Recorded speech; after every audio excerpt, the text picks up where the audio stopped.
Hola amigos, ¿cómo están? Vamos a tratar el tema de cómo se ejerce la naturaleza en el ser humano, qué es eso natural que existe alrededor nuestro y cómo eso que existe alrededor nuestro en base a normas, a reglas, a regulaciones, nos implican también a nosotros dentro de la naturaleza. La naturaleza es el todo, es la totalidad de las cosas, es el cosmos. El cosmos es un orden y dentro de ese orden existe lo ordenado y las ordenanzas también. Y nosotros, como seres humanos, participamos también de las mismas ordenanzas que existen en ese orden. Y uno de los elementos fundamentales del orden es la conectividad. Uno no puede sacar las cosas y excluirlas de un ambiente. Estamos insertos dentro de un espacio y dentro de un momento, en un tiempo y en un espacio. Nos encontramos insertos en esa especie de burbuja donde todo participa de todo, donde todo es conectivo. La naturaleza en sí es conectiva y espera que todo humano sea y esté conectado en ella. Y si hablamos de que la naturaleza tiene un orden, el ser humano debe insertarse ordenado dentro de ese orden. El humano conectivo que se siente complementario de su prójimo, y que se siente que debe conectarse con él, lo atenderá, lo entenderá y estará siempre atento a mantenerse conectado con ese ser. No sé si habéis visto el ejemplo de un gato. Nosotros aquí tenemos un gatito, Manchitas. Y Manchitas nosotros lo podemos cerrar, sacar de la pieza, tirar de las orejas, tirar de la cola, jugar con él, lanzarlo al aire, pero vuelve. Está siempre conectado con nosotros. Se le pasa al tiro la rabieta. Puede que se defienda porque le haces daño, pero hasta ahí llega su estado desconectivo. Se conecta de inmediato. Esto que parece utópico es una necesidad humana natural fundamental, fundamental. El ser humano necesita conectarse. Todos somos distintos en habilidades y en talentos, pero somos también iguales necesidades vinculares que nos satisfagan. Todos estamos por la satisfacción, toda emoción busca ser satisfecha. A todos nos gusta ser estimados para desarrollar nuestra autoestima. A todos nos gusta el afecto para superar la carencia de afecto. A todos nos gusta el amor filial, el amor conyugal, el amor fraternal, el amor parental. Todos somos distintos en conocimientos, en eso estamos todos de acuerdo, pero somos iguales en el convencimiento de la razón que se justifica válida siempre y para todos. Esa razón que es constante e inmanente va a ser comprendida, conocida y convencida. Y convencerá, y te convencerá a ti como a todos, porque es una razón constante y permanente ahí. Y esas razones son absolutas, aunque haya gente que les cueste creer en lo absoluto. Igual que existe lo relativo y lo defienden con absoluta validez, existe lo absoluto y se puede defender con la misma validez. Por lo tanto, todos somos distintos, pero somos iguales en ese convencimiento de la razón que se justifica válida. El conocimiento de la verdad nos interesa siempre a todos. Esa información que existe en la naturaleza de las cosas, que existe en el árbol, que existe en el río, que existe en la montaña, que existe en las plantas, que existe en los átomos, esa verdad nos interesa a todos, siempre, siempre es interesante, a pesar de que nosotros podemos en un momento dado no estar interesados, pero en el momento de interés nos interesa. Todos somos distintos en habilidades creativas, unos son buenos para una labor, otros son buenos para otra labor. Las profesiones son múltiples, si veis hay infinidad de diversidad de habilidades, eh, de procesos exitosos en distintas materias, en el deporte, en el arte, en la economía, pero a todos nos gusta la responsabilidad ante el deber. Todos exigimos al responsable, todos exigimos también el respeto. A todos nos gusta el respeto por lo que somos y a todos nos gusta que cumplan o cumplir los deberes. Nos gusta más que nos lo cumplan que cumplirlos en ocasiones. Eso tenemos que cambiarlo, porque si nos gusta que nos respeten y que cumplan el deber que nos atañe, lo mismo debemos ser nosotros con el que tenemos cierto compromiso. Esos compromisos con nosotros deben de ser siempre conectados con el compromiso que beneficia al bien común. El bien común está siempre por sobre el bien particular. El bien familiar está por sobre el bien individual. El bien de la escuela está por sobre el bien del alumno. El bien de la nación está por sobre el bien del ciudadano. El humano conectivo, imaginaos esto, el humano conectivo eliminaría el racismo. ¿Por qué? Porque el racismo es una forma de división. Eliminaría la xenofobia. ¿Por qué? Porque la xenofobia es una forma de división. Eliminaría el bullying. ¿Por qué? Porque el bullying es una forma de división o de rechazo. El rechazo por las clases sociales se iría, se desaparecería. Se desaparecería esas diferencias económicas, esas diferencias de conocimiento, esas diferencias raciales. El humano conectivo no temería ni se avergonzaría de sus diferencias, ni de los diferentes tampoco. Es decir, imaginaos lo que haría el ser humano si fuese natural, porque en la naturaleza todo está conectado. Decidme qué podéis aislar de algo, qué podéis aislar del tiempo o del momento, qué podéis aislar del espacio o del lugar. No, todas las cosas ocupan un lugar durante un tiempo y en ese aspecto existen conectados y la conexión existe en todas las especies. Los hipopótamos no eligen con este sí, con este no, con este sí, con este no, no, se reúnen con todos los hipopótamos. A lo mejor en un momento dado le empujan para que salga del territorio que él espera por alguna razón, pero se conectan, las manadas se conectan, los lobos entre sí difícilmente se atacan. ¿eh? Pueden luchar, pero difícilmente se atacan y fíjate que son bravos. Luego, el ser humano que encuentra en la naturaleza esa conectividad debería conectarse con todos los humanos y además con la biodiversidad del resto de las especies. Luego, la conectividad, si os fijáis, la conectividad permite cooperar en el bien compartido o en el bien común. Son muchas las instancias para la cooperación, muchas. Desde cooperar para limpiar las veredas de las calles, todos vamos por la calle y vemos la vereda sucia y nadie la limpia. Cooperar en la orientación de los jóvenes, vemos jóvenes que están obrando de forma equivocada, de forma errónea, y no vamos a corregirlos. ¿Y por qué no corregimos eso que está mal, eso que es erróneo, eso que molesta, eso que daña a los demás?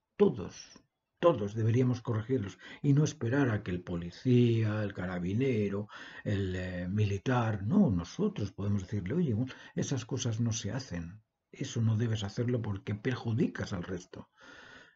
Si nos unimos todos en cooperar en la ayuda a los demás, en la ayuda a los alumnos, en la ayuda a los adultos también, en la ayuda a minusválidos, en la ayuda a incapacitados, lógicamente las cosas podrían mejorar, pero para eso necesitamos sentirnos conectivos.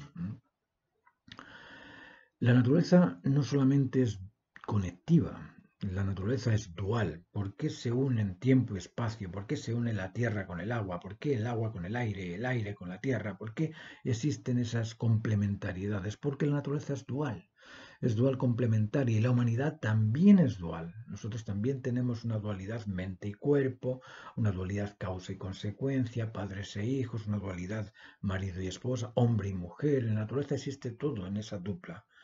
Existen partículas positivas y negativas que se juntan para formar los átomos, existen catión y anión para formar las moléculas, existen vegetales, pistilos y estambres para crear los vegetales, existe macho y hembra para crear o recrear los animales, existe hombre y mujer para recrear la especie humana. Luego existe una complementariedad dual.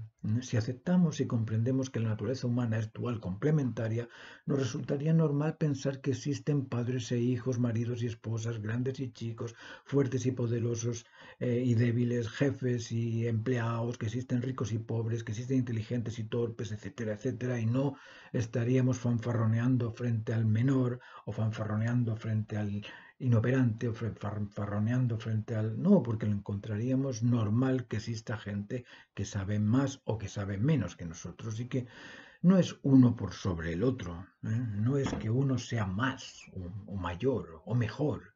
No, son diferencias en base al criterio, en base al sentido común, en base al desarrollo de las experiencias que ha tenido uno en vida, pero es normal que exista un hermano mayor y un hermano menor. Esa cosa de la igualdad no opera en la familia. Dentro de la familia no puedes tener esa relación tipo política o tipo civil. No, dentro de la familia existe el padre, existe el hijo. Y el hijo amerita respeto al padre y el padre es la autoridad frente al hijo y amerita ser responsable frente al hijo. Y esas relaciones en la sociedad son distintas. En la sociedad puedes hablar de una igualdad de deberes, pero en la familia se establece la dualidad complementaria. El hijo complementa al padre, el padre complementa al hijo, la madre a la hija, la madre al marido, la esposa al marido, el marido a la esposa. Son complementos, ¿eh? Son complementos y de esa forma se establece esa compensación.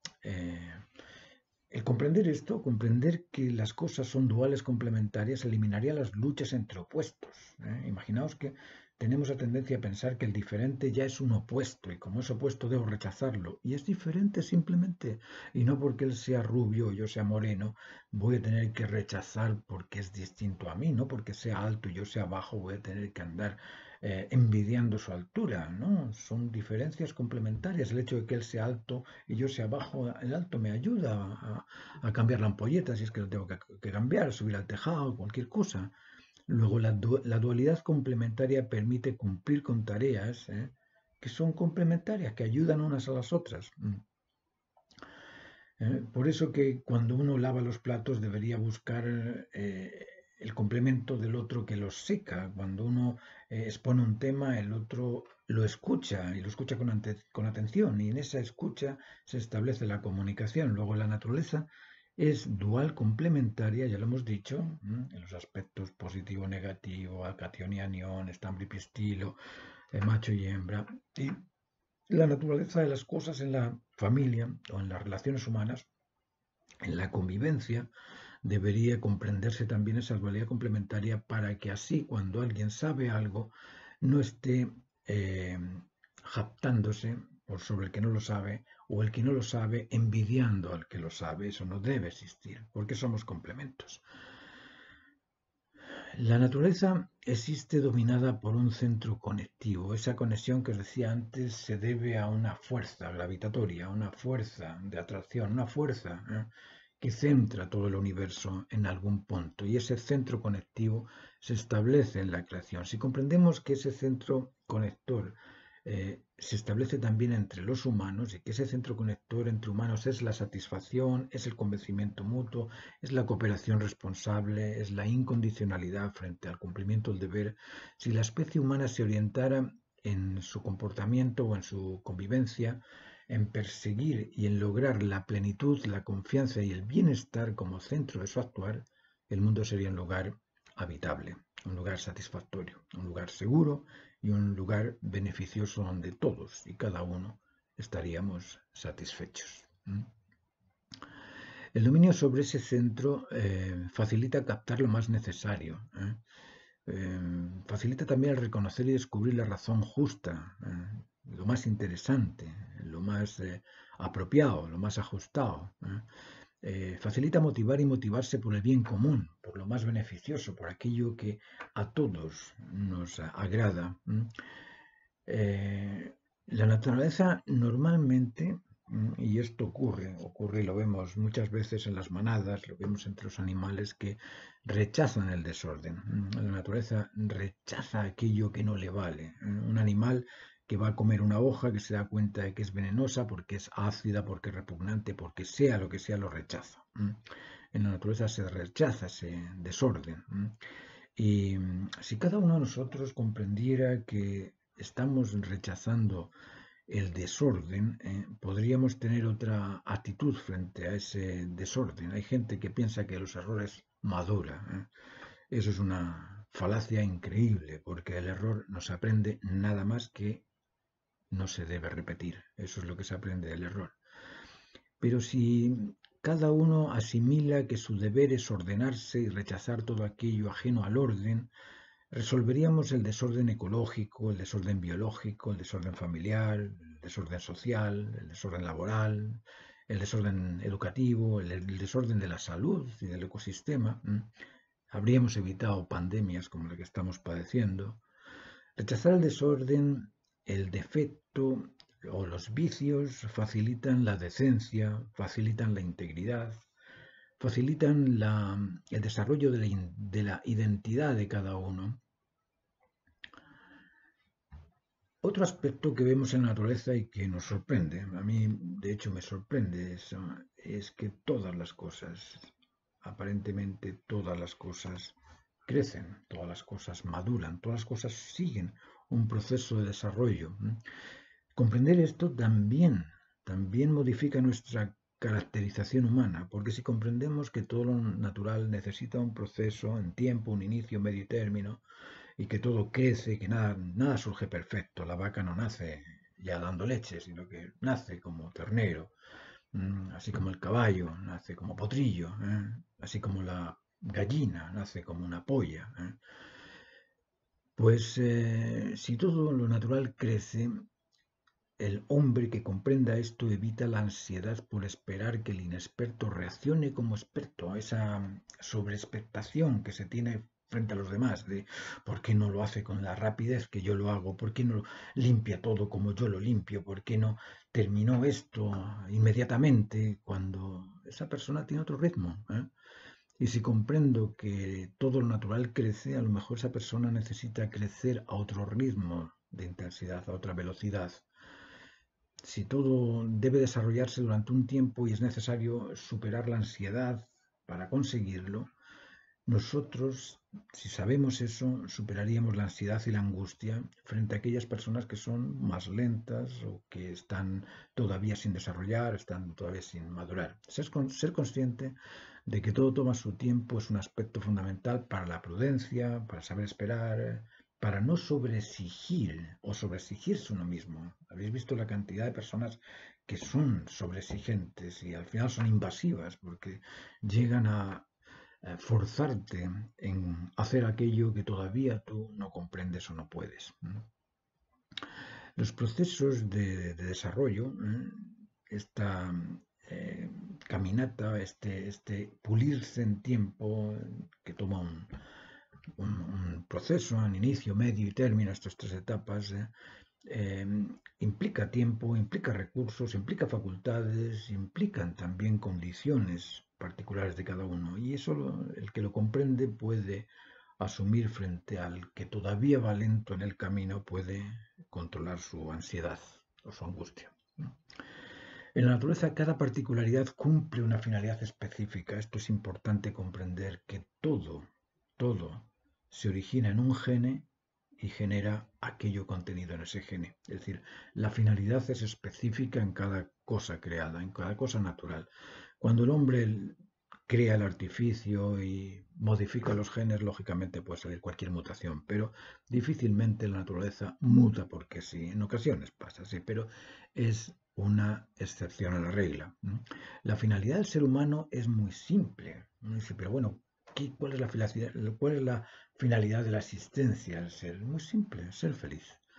Ahora, para ser feliz necesitas estar satisfecho, seguro y de alguna forma beneficiado. Nosotros sabemos que los elementos básicos para mantener la vida del animal humano son muy pocos. Alimentación, hidratación y cobijo. Con eso, un poquito de sol, una temperatura agradable, aire fresco para poder respirar y luz del sol. Con eso nuestro animal humano vive. Pero no con eso vive feliz. Para vivir feliz necesita satisfacerse. Y para satisfacerse necesita seguridad en la confianza con el otro. Y para confiar necesita respeto y responsabilidad. Es decir, esas cosas son importantes. Así es que para alcanzar la felicidad el individuo debe sentirse satisfecho, reconocerse seguro de su convencimiento y saberse responsable de cumplir con los máximos deberes para el bien común. Satisfacción, seguridad y bienestar son esperados por la humanidad entera. Pero el individuo ha de entender que la satisfacción máxima proviene del establecimiento de los vínculos familiares, filio-paternales, fraterno-conyugales y paterno-filiares completos, en la lealtad completa, en la fidelidad completa. Debe comprender que su convencimiento mutuo ha de estar basado en la comprensión de las razones justas, ¿eh?, que justifican su origen, su identidad y su sentido, y que el cumplimiento del deber lo realiza responsable al cumplir con el bien común. Es decir, todos tienen que estar bien para que cada porción esté bien. Si en la totalidad existen porciones que no están bien, la totalidad tampoco va a estar bien. Lo primero que tenemos que buscar es el bienestar de todos, el sentido común, sentirse conectado con todos en lo humano, en la naturaleza humana, en las normas de comportamiento humano, en las normas de convencimiento humano, en las normas de convivencia humana.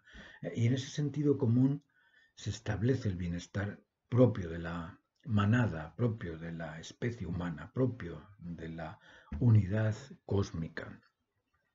Ese sentido común ha de adquirirlo mediante la educación de las normas naturales, ¿eh?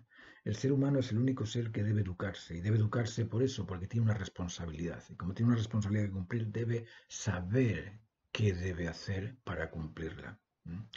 Luego, la finalidad específica orienta la dirección de los procesos.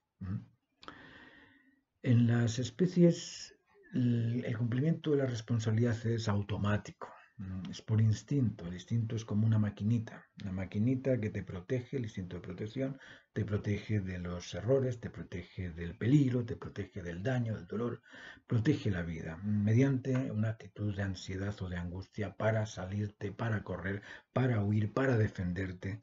Ese sentido de protección lo tiene nuestro animal humano. También tenemos el sentido o el instinto de conservación que nos permite alimentarnos, hidratarnos, descansar, ejercitarnos, y el instinto de reproducción que permite la perpetuidad de la especie, el mantener la especie perpetuamente, el poder quedar ahí como especie. Ese instinto es el que garantiza la existencia de la especie en los años, en la historia. Esa responsabilidad que la naturaleza ejerce de forma automática, es decir, cuando falta algo, la naturaleza surge o responde al cumplimiento de esas necesidades. Si son las placas tectónicas que necesitan moverse un poco, se mueven. Si es demasiado el gas que está debajo del volcán, abre para expulsarlo. Si se necesita algún depredador, surge ese depredador y uno no entiende por qué ese animal acaba de nacer. Nunca antes lo vi, pero ahora surge. ¿Y por qué surge? Porque es necesario para depredar algún tipo de exceso en alguna otra especie. Es decir, la naturaleza responde de una forma automática. Ahora nosotros, como animales de dominio, como seres que tenemos control de ese animal humano, tenemos la responsabilidad de cumplir con el deber respetando las normas naturales. Y en ese respetar las normas de convencimiento, las normas de convivencia, las normas de comportamiento naturales, y eso lo debemos de aprender, y para eso tenemos que ir a aquel que sepa.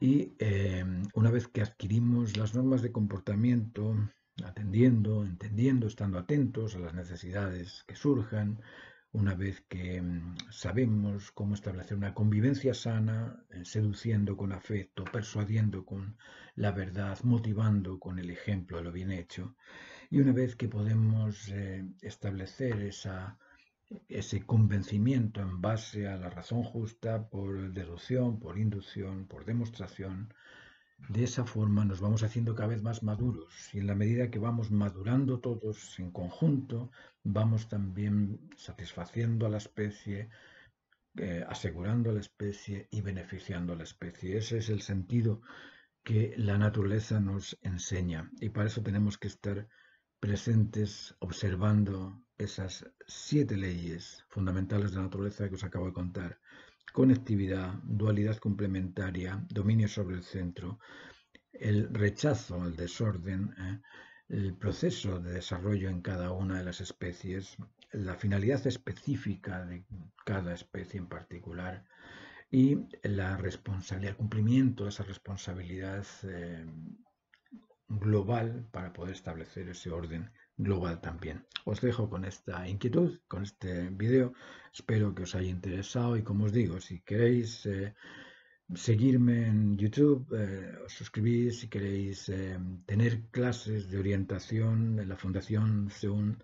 Estamos ofreciendo talleres de orientación a este aspecto de comprender las normas de la naturaleza, las normas de comportamiento, convencimiento y convivencia. Y si queréis mandarme un WhatsApp y preguntarme algún tipo de duda sobre estas normas de la naturaleza, yo encantado os respondo a todos. Muchas gracias y hasta la próxima conversación que podamos establecer juntos. Os doy las gracias por vuestra atención.